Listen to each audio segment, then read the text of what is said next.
সারা বছর জুড়ে উগ্রচণ্ডী কালী রূপে পূজিতা হন দেবী। কেবল পুজোর কটা দিন ঘট প্রতিষ্ঠা করে দুর্গা রূপে দেবীর আরাধনা হয়।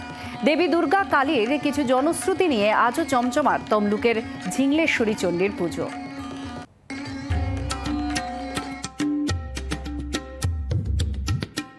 প্রায় ৬০০ বছরের প্রাচীন পূর্ব মেদিনীপুরের নন্দকুমার ভবানীপুরের ঝিংলেশ্বরী দুর্গা কালী কথিত আছে।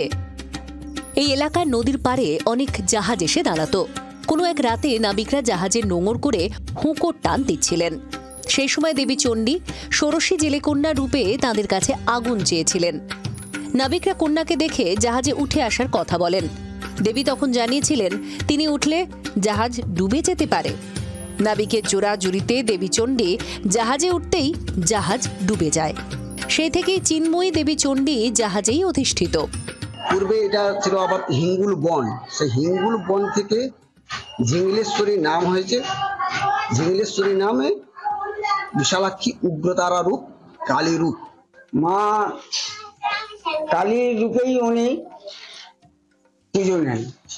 আর দুর্গাপুজোর সময় মায়েরও পুজো হয় এবং দুর্গা পূজা হয়।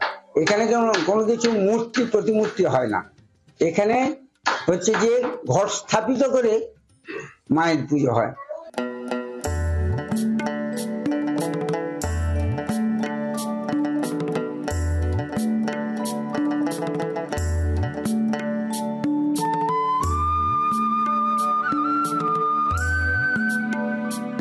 দেবীর পুজোয় রয়েছে বিশেষ কিছু বৈশিষ্ট্য। দেবীকে ষষ্ঠীতে ৬ রকমের ভাজা, সপ্তমীতে ৭, অষ্টমীতে ৮, নবমীতে ৯ আর দশমীতে ১০ রকমের ভাজা সহ কাঁকড় পোড়া আর পান্তা ভাত ভোগ নিবেদন করা হয়। সেই প্রসাদ পেতে হাজার হাজার ভক্তরা ভিড় জমান এই মন্দিরে।